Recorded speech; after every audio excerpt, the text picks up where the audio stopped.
Bismillahirrahmanirrahim. Assalamualaikum warahmatullahi wabarakatuh. Perkenalkan, nama saya Nurul Nuraini, NPM 10060317056. Nah, di sini saya dari mahasiswa farmasi Universitas Islam Bandung. Saya akan menjelaskan sedikit tentang pengobatan mandiri dengan pemanfaatan herbal dan suplemen kesehatan dalam meningkatkan sistem imun di masa pandemi. Nah, Bapak Ibu mungkin saat ini sudah mendengar ya atau melihat kasus coronavirus atau biasa disingkat dengan COVID-19 yang semakin hari itu semakin meningkat, di mana pada tanggal 31 Mei kemarin terakhir itu yang terkena infeksi COVID itu sekitar 1.821.000-an, kemudian yang sembuhnya sekitar lebih kurang 1.669.000-an, dan yang meninggal sekitar 50.000-an. Nah, bagaimana sih upaya kita dalam meningkatkan atau dalam menangani dan mengatasi kasus COVID tersebut? Itu salah satunya bisa dengan melakukan pencegahan agar kita tidak terkena COVID tersebut, yaitu bisa dengan meningkatkan sistem imun tubuh kita.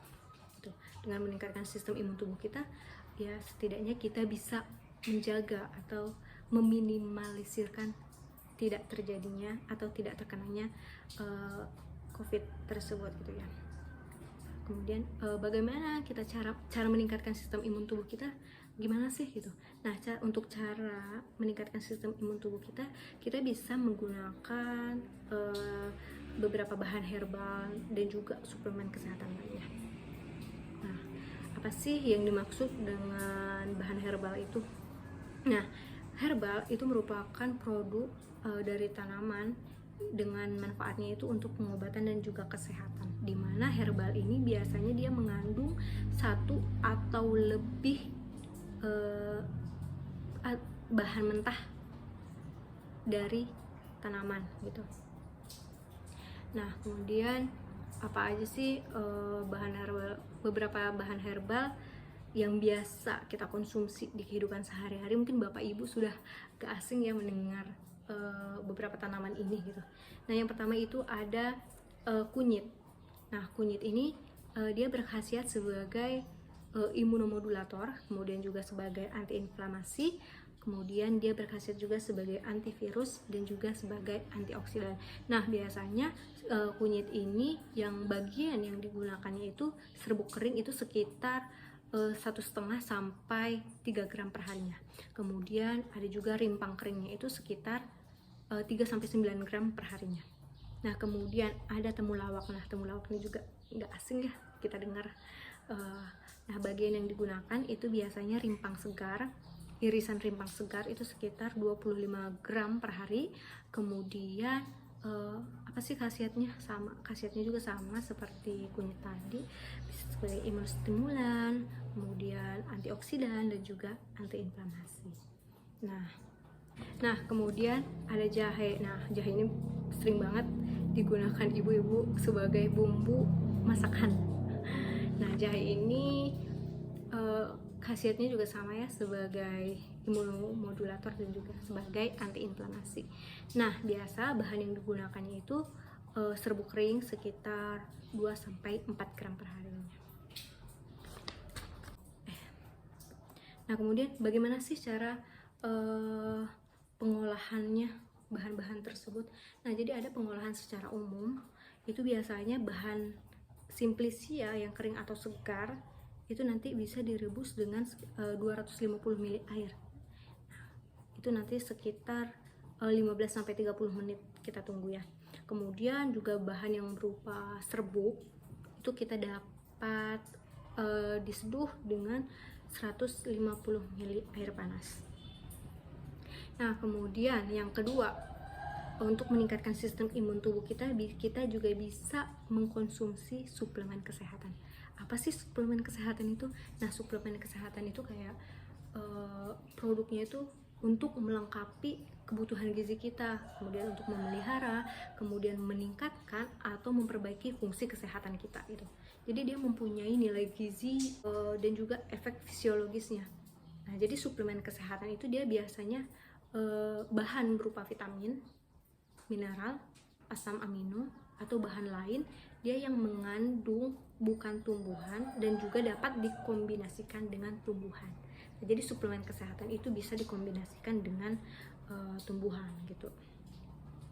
Nah, ada beberapa di antaranya suplemen kesehatan itu yang pertama vitamin C. Nah, biasanya vitamin C ini kita banyak temukan di sayuran, buah-buahan gitu. Apa saja sih sumber vitamin C?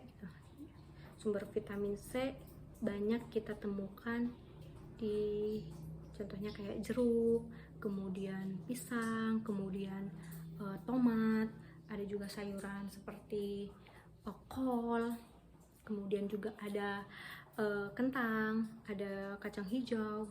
Nah, itu beberapa tanaman yang mengandung vitamin C. Nah, berapa sih jumlah yang disarankan untuk dikonsumsinya vitamin C ini dalam kehidupan sehari-hari gitu. Nah, jadi ada yang namanya AKG. Nah, AKG ini merupakan angka kecukupan gizi untuk dikonsumsinya itu berapa gitu. Jadi untuk orang Indonesia pada laki-laki itu usia 10 sampai 12 tahun itu AKG-nya itu sekitar 50 mg per hari. Nah, kemudian untuk usia 13 sampai 15 tahun itu sekitar 75 mg per hari, dan juga usia 15 tahun ke atas itu sekitar 90 mg per hari. Nah, kalau untuk perempuannya AKG-nya itu untuk umur 10 sampai 12 tahun itu sekitar 50 mg per hari. Kemudian juga untuk usia 13 sampai 15 tahun itu sekitar 65 mg per harinya. Kemudian untuk 15 tahun ke atas itu sekitar 75 mg per harinya. Nah, vitamin C jadi dosis harian itu yang biasa digunakannya, yang biasa dikonsumsi itu sekitar 250 sampai 1000 mg. Nah, jadi sebisa mungkin kita mengkonsumsi vitamin C itu jangan lebih dari 2000 mg per harinya. Kenapa? Agar tidak terjadinya efek samping yang merugikan gitu. Nah, untuk pengobatan COVID itu biasanya vitamin C ini yang tanpa gejala dan gejala ringan itu biasanya mengkonsumsinya itu sekitar 100 sampai 200 mg per oral itu 3 kali sehari selama 14 hari. Nah, kemudian dengan orang yang gejala sedang dan berat itu mengkonsumsi vitamin C-nya itu sekitar 400 mg intravena 1 kali sehari. Nah, jadi beberapa efek samping jika kita terlalu banyak mengkonsumsi vitamin C itu bisa efek sampingnya itu seperti diare, kemudian sakit perut, kram perut, mual, dan juga bisa batu ginjal. Nah, sebisa mungkin jadi konsumsinya itu sesuai dengan takaran yang sudah ditentukan. Nah, kemudian selain itu ada juga vitamin D. Nah, vitamin D ini biasanya kita temukan atau sumber vitamin D yang kita temukan itu bisa dari sinar matahari. Nah, jadi ketika kulit kita itu terkena paparan sinar matahari itu secara alami terbentuk vitamin D. Nah, kemudian kalau dari makanan, contoh dari makanan itu seperti ikan salmon, kemudian ikan tuna, kemudian juga kuning telur, hati sapi, kemudian ada keju dan jamur. Nah, itu makanan yang banyak mengandung vitamin D. Nah, kemudian bisa juga dengan mengkonsumsi suplemen vitamin lainnya. Nah, berapa sih jumlah yang disarankan untuk dikonsumsinya vitamin D ini setiap harinya? Nah, jadi untuk AKG untuk orang Indonesia baik laki-laki dan perempuan untuk usia 10 sampai 64 tahun itu sekitar 15 mikrogram per harinya, atau kemudian untuk usia yang di atas 64 tahun itu nanti kita bisa mengkonsumsinya sekitar 20 mikrogram per harinya atau setara dengan 800 IU per hari. Nah, selanjutnya vitamin D ini untuk selain meningkatkan sistem imun tubuh, nah vitamin D ini juga dapat mencegah infeksi pada saluran napas ya pada orang-orang yang kiranya kurang vitamin D gitu. Nah, dosis untuk pasien COVID atau yang sudah terinfeksi COVID itu biasanya dosis yang digunakannya itu sekitar 1000 sampai 4000 IU per harinya gitu. Nah, selanjutnya ada vitamin E. Nah, vitamin E, sumber vitamin E yang biasa kita dapatkan dari mana aja sih gitu kan? Ada yang pertama kacang-kacangan. Nah, kacang-kacangan yang biasa kita temukan seperti kacang tanah, kacang almond, kacang hazelnut. Nah, itu banyak mengandung vitamin D. Kemudian buah-buahan. Buah-buahan apa saja sih yang mengandung vitamin D gitu kan? Buah-buahan yang mengandung vitamin D diantaranya ada buah alpukat, kemudian ada juga buah kiwi dan juga mangga. Nah, itu buah yang banyak mengandung vitamin E. Nah, kemudian ada sayuran. Sayuran apa aja sih yang mengandung vitamin E? Itu ada sayuran bayam dan juga brokoli. Nah, berapa jumlah yang disarankan untuk dikonsumsi setiap harinya vitamin E ini? Nah, vitamin E itu AKG untuk orang Indonesia itu untuk laki-laki untuk usia 10 sampai 12 tahun itu AKG-nya sekitar 11 mg atau setara dengan 24,2 IU per hari. Nah, kemudian untuk usia di atas 12 tahun itu AKG-nya sekitar 15 mg.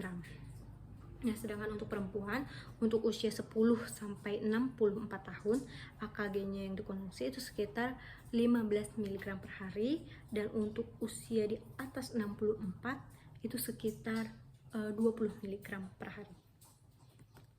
Nah, vitamin E ini sangat dibutuhkan oleh tubuh itu untuk melindungi pembuluh darah, nah, agar terhindar dari kerusakan akibat virus corona. Jadi ketika virus corona masuk gitu, jadi vitamin E ini dapat melindungi si pembuluh darah tersebut.